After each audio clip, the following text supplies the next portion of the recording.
Hello friends, classic পরীক্ষাকে target করে আমরা একটি নতুন সিরিজ চালু করেছি। যে সিরিজটিতে তোমাদের ইম্পর্টেন্ট 40টি করে প্রশ্ন প্রতিদিন আলোচনা করা হবে। কারণ এই প্রশ্নগুলি খুবই ইম্পর্টেন্ট প্রশ্ন, শুধু আলোচনা করা হবে, যেখান থেকেই তোমাদের হুবহু কমন পাবে। তো অবশ্যই তোমরা এই সিরিজটি প্রথম থেকে শেষ পর্যন্ত দেখবে।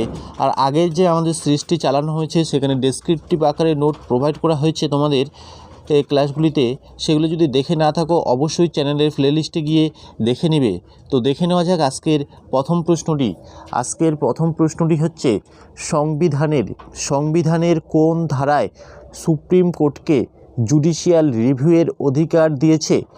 এর সঠিক উত্তরটি হবে 137 নং ধারায় জুডিশিয়াল রিভিউয়ের অধিকার দেওয়া হয়েছে। সার্ভেন্ট অফ ইন্ডিয়া সোসাইটি বা ভারত সেবক সংঘ কে প্রতিষ্ঠা করেন? এর সঠিক উত্তরটি হবে গোপাল কৃষ্ণ গোখলে।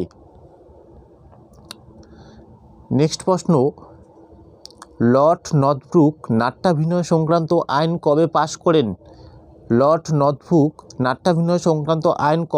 করেন? 1876 সালে। পলাশির যুদ্ধের রচয়িতা কে? এর সঠিক উত্তর নবীনচন্দ্র সেন। স্বামী দয়ানন্দ সরস্বতী 1875 সালে রাজকোটে কোন প্রতিষ্ঠান স্থাপন করেন? আর্য সমাজ। নেক্সট প্রশ্ন, কোন আইন দ্বারা মাদ্রাজ, কলকাতা, বোম্বাই প্রেসিডেন্সিতে হাইকোর্ট স্থাপিত হয়েছে?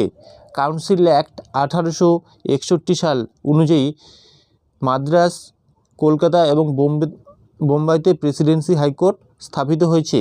বাংলা শাসনের ফল ও মুচিরাম গুড়ের জীবনচরিত কার লেখা?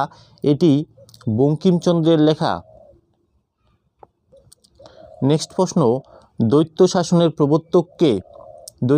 প্রবর্তক ছিলেন লর্ড ক্লাইভ। আদি গ্রন্থ বা গ্রন্থ সাহেব কে রচনা করেন? গুরু অর্জুন। কোন যুদ্ধের ফলে ভারতে ইঙ্গ ফরাসি দ্বন্দ্বের অবসান হয়? তৃতীয় কর্ণাটকের যুদ্ধে। নেক্সট প্রশ্নটি হচ্ছে, শিখ জাতির চতুর্থ গুরুকে? গুরু রামদাস। আগ্রার অন্ধপক্ষী বলে কাকে অভিহিত করা হয়েছে? সঠিক উত্তর সূরদাসকে। আকবরের সভায় শ্রেষ্ঠ কবি কে ছিলেন? আকবরের সভায় শ্রেষ্ঠ কবি ছিলেন খিলজি। নেক্সট হচ্ছে, মুঘল আমলে অথর্ববেদের অনুবাদ করেন কে? হাজি ইব্রাহিম। তার মানে মুঘল আমলে অথর্ববেদের অনুবাদ করেন হাজি ইব্রাহিম। হুমায়ুন নামা কার রচনা? এটি গুলবেদন বেগমের রচনা।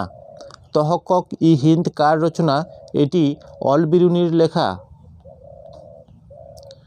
নেক্সট প্রশ্ন দেখে নেব, ভারতবর্ষীয় ব্রাহ্ম সমাজের প্রতিষ্ঠাতা ছিলেন কে? কেশবচন্দ্র সেন। নববিধান সমাজের প্রবর্তক ছিলেন কেশবচন্দ্র সেন।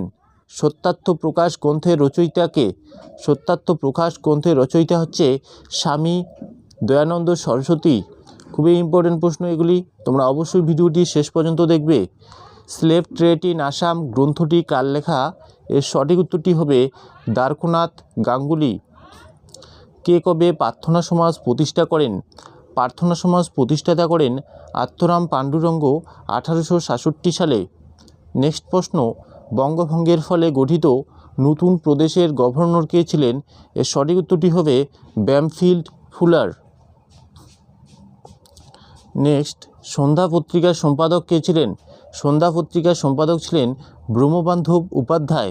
ডন সোসাইটিকে প্রতিষ্ঠা করেন সতীশচন্দ্র মুখার্জি। তোমরা যারা আমাদের সাজেশন নিতে চাও মাত্র 50 টাকার বিনিময়ে, তারা অবশ্যই আমাদের হোয়াটসঅ্যাপ নম্বরে যোগাযোগ করবে। নেক্সট প্রশ্ন, মর্লে মিন্টো সংস্কার কোন সালে প্রবর্তন করা হয়? 1909 সালে। অ্যান্টি সার্কুলার সোসাইটিকে গঠন করেন? অ্যান্টি সার্কুলার সোসাইটি গঠন করেন Sachindra Kumar Basu. A nation in making গ্রন্থটি কার লেখা? এটি সুরেন্দ্রনাথ বন্দ্যোপাধ্যায়ের লেখা। নেক্সট প্রশ্নটি হচ্ছে, হিন্দুস্তান সোশ্যালিস্ট রিপাবলিকান অ্যাসোসিয়েশন কে প্রতিষ্ঠা করেছিলেন? ভগৎ সিং। ভবানী মন্দির পুস্তিকাটি কে প্রকাশ করেন? অরবিন্দ ঘোষ। কোন বছর জাতীয় শিক্ষা পরিষদ গঠিত হয়? 1906 সালের 11ই মার্চ। 1906 সালের 11ই মার্চ।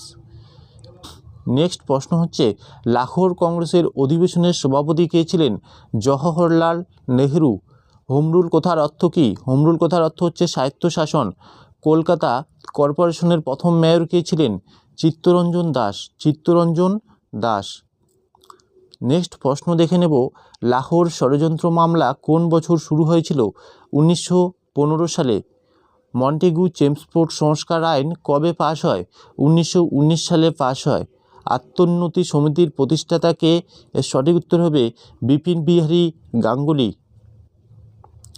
নেক্সট প্রশ্নটি হচ্ছে, নাও অর নেভার ইস্তাহার পত্রটি কার রচনা? এটি হচ্ছে চৌধুরী রহমত আলীর রচনা। নাও অর নেভার, খুবই ইম্পর্টেন্ট প্রশ্ন এগুলি। নেক্সট হচ্ছে, অযোধ্যার কিষাণ সভার প্রতিষ্ঠাতা কে? এর সঠিক উত্তর হবে জওহরলাল নেহেরু। মাদ্রাজ লেবার ইউনিয়নের প্রতিষ্ঠাতা কে? বিপি ওয়াদিয়া। মাদ্রাজ লেবার ইউনিয়নের প্রতিষ্ঠাতা বিপি ওয়াদিয়া। আজকের হচ্ছে শেষ প্রশ্ন, ভারতে কে প্রথম মে দিবস পালন করেন? এর সঠিক উত্তরটি হবে সিঙ্গারাভেলু চেট্টিয়ার। তো এই ছিল আজকের এই ভিডিওটি তোমাদের কেমন লাগলো তা অবশ্যই কমেন্ট করে জানাবে। আর আমাদের চ্যানেলে নতুন হলে চ্যানেলটি সাবস্ক্রাইব করে রাখবে। আর যারা আমাদের হচ্ছে ক্লাসিক পরীক্ষার সাজেশন নিতে চাও মাত্র 50 টাকার বিনিময়ে, তারা অবশ্যই আমাদের যে হোয়াটসঅ্যাপ নাম্বার আছে আমাদের হোয়াটসঅ্যাপ নম্বরে যোগাযোগ করবে। তো ধন্যবাদ, আজকের ভিডিওটি এ পর্যন্তই।